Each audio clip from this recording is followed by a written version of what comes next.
the Prima Godim. The very end, page 191. Kosa Prima Godim. Kol Mokav Shish Plukta the Rebusa Sukkah. You find the Machlokis Poskim in regard to Sukkah. Imu B'Doraisa, if it's a Machlokes in the Doraisa.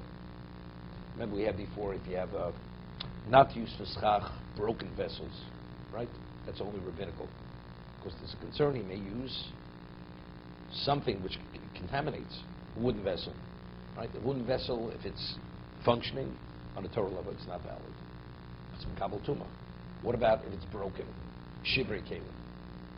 Rabbinical, because we're concerned if you use the broken vessel, you may use the functioning vessel, correct? So if you remember earlier, a person doesn't have the only material he has is the broken vessels, the sideboards of a bed, right? So you could. So, but what's the halacha? Would you make a bracha? Right? We had discussions before. You said the sukkah with a bracha, without a bracha, all these kinds of questions. So he's putting down the principles. He says, if you find a machlokas poskim, and they're arguing on Torah level, azlin l'chumra. So we're always more stringent on the Torah, the validation, you go to chumra. The Leslie sukkah achrei, what happens? He has no choice. The only sukkah he has is this sukkah. Does he sit in it? So if the rest of the answer, you have an obligation. So it may be valid. So of course you sit in it. Do you say a bracha? Ochel shom b'li bracha. So bracha's lokim. Regarding bracha, you don't say the bracha. But if you have no alternative, you sit in the sukkah. Correct? Person has a pair of tefillin. It's questionable if tefillin are kosher or not. You put on the tefillin. Yeah. No, we're talking leishi basukah. Leishi basukah. We're talking about the leishi basukah. No, it's a question. It may not be a valid sukkah on the Torah level. You may not be sitting in a sukkah, right? It may be like Atlantic Beach, right after Sandy. That's what it looks like. Okay. So, could you sit there or can't you sit there? So since it's a question, it's not resolved. You definitely have to sit there. But a bracha, you're not going to say a bracha. V'jarabona. What about if the machlokes poskim on a rabbinical level is it not valid? On a Torah level, it's definitely valid. The yeshlu sukkah achrei. If he has no alternative, he go to another sukkah where definitely it meets. Everybody agrees it's valid on a rabbinical level. Roy lahachmer leilusha. Definitely, you should be machmer. Go to that other sukkah because it's not even the question, even on a rabbinical level. Ube'ein lo sukkah achrei. What about he has no alternative? And there's a machlokes poskim whether it's valid on a rabbinical level or not. Yotze bo yidei chovoso uvruchin amin borich. Because here it's not a subject. It's subject to Rabban L'Kula that it's valid, and once it's valid, you could say a bracha. On a Torah level, it's definitely valid. Rabbinically, we have a question: is it not valid? So Savage Rabbanan says it's valid, even on a rabbinical level, and therefore you say a bracha. But he says Adayin Tzorach Tzasiyun, but he says it's not so simple. It's not so simple. Ad Kan L'Shono. Because maybe you wouldn't say a bracha. Sit there, definitely you sit there. But maybe you would not say a bracha. This is not simple because we always discussed many times. There's a machlokes rishona. If you're tzavit d'oraisa l'chumra, do you say a bracha? If you definitely have to sit there, why don't you say a bracha? The answer is because even if you're sitting there, you're only sitting there only because it's a suffix. And when they legislated bracha, it's only in a definite obligation. So maybe you say the same thing. Suffix rabban l'kula. So therefore, you definitely should sit there. But it's still a suffix. But let's say rabbinically definitely would not be valid. Would you say a bracha? You wouldn't say a bracha. So that's our question. Do we treat the suffix on a rabbinical level like a suffix on a Torah level? But then you shouldn't be eating there. No. Again. Yeah, it doesn't make a difference. On a Torah level, it's definitely valid. On a Torah level, it's definitely valid. If it's a suffix, whether it's valid or not, on a Torah level, you shouldn't be eating there. Well, no. You have an obligation. The person has to be machmer, don't they? Machmer Torah. What are you violating? If you be violating, you're not eating the sukkah on sukkahs. You have no alternative. You have no alternative. What are you supposed to do? That is not sit in the sukkah altogether. Not eat. You have to eat. So what, you can fast for 7 days? A person doesn't have a sukkah. What do? You don't eat for 7 days? Of course you eat. Right? So now, do I eat in my house? Do I eat in this hut? It may not be a sukkah, but it may yes be a sukkah. Right? So of course you eat the sukkah. There's a difference between day 7 and day 1, I would think. Every day. You want to eat. You want to eat a meal which is considered achilas keva. Are you, right? It's the first night. First night.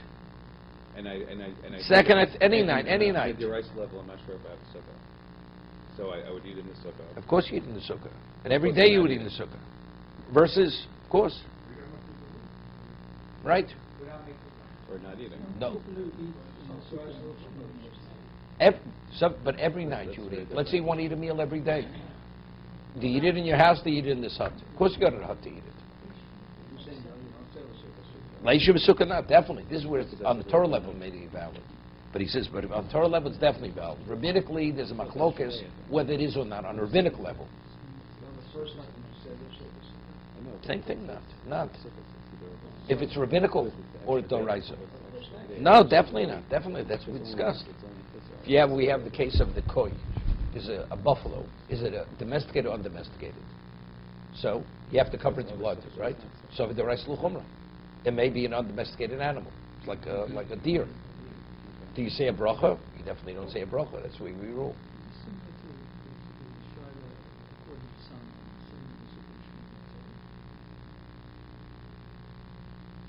You can't say a bracha.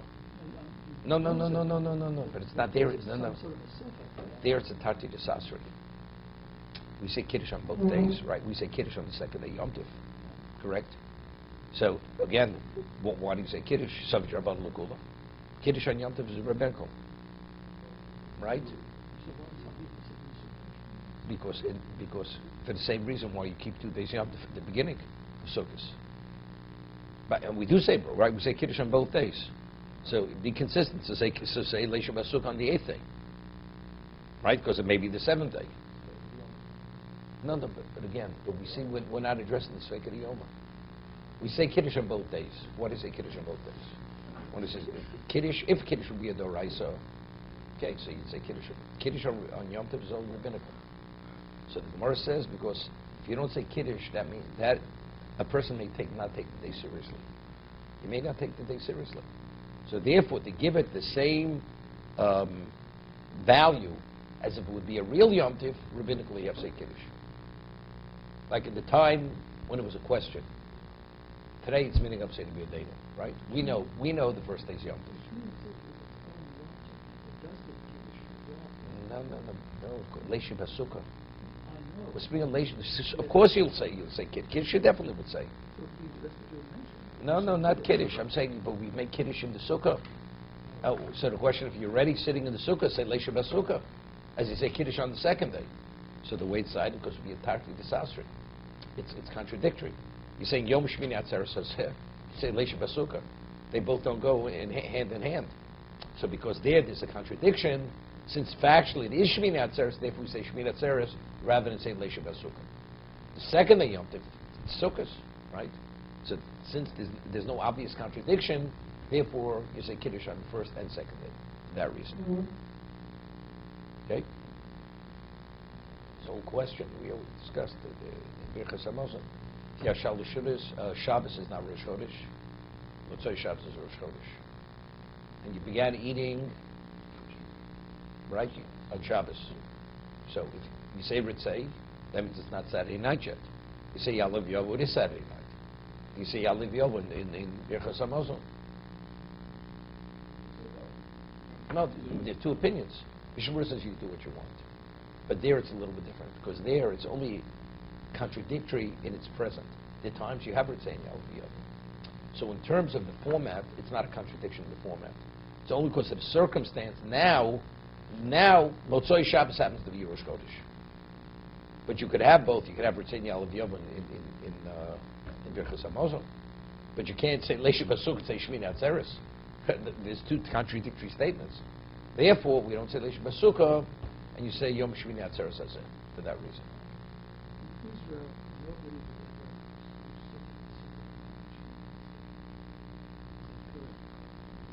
Unless you're from Chutzlar. If you keep 2 days Yom Tov.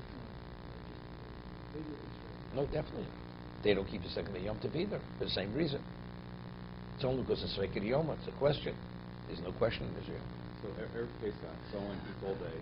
They come Pesach first night. They have food. It's a suffix whether it's chametz or not. If you have a piece of meat, it's kosher. If it's kosher or not kosher meat, would you eat the meat? No, there you're doing an Isser. course you're not permitted It's to eat. the same thing with the sukkah. You have a choice. It's the first night of sukkah. You're not starving yet. You have a choice. Am I going to eat? No, you have no obligation. You don't have an obligation. You're in onus. That's called onus. That's onus. You have no obligation. If you have no sukkah, you don't have to eat the sukkah. You have no obligation in the sukkah if you have no sukkah. But you aren't allowed to have wine. Why If you have a sukkah available, Why? because you're in onus.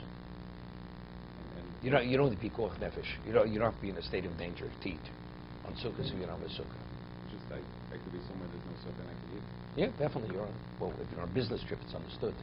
Because even during the year, if you're on a business trip, you don't eat in your house, in your home, normally. Right? You eat. Right? It's kein taduru.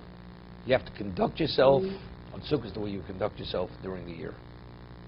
So during the year, if you would eat in your house, so you eat in your house, you eat in the sukkah.